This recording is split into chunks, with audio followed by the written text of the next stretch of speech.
پالیسی نشه.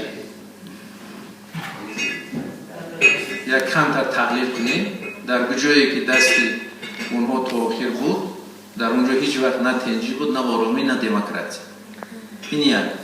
دوم همین است که هر یک منطقه، هر یک مردم، هر یک ملت البته منتالیتی، شرایط و تعریف خودشون دارن و این در دوام یک ملتی است که 30 سال و 40 سال، در یک ملتی است در 10 سال، ملتی است در 100 سال طی میکنه و برای همین هم ما بیاید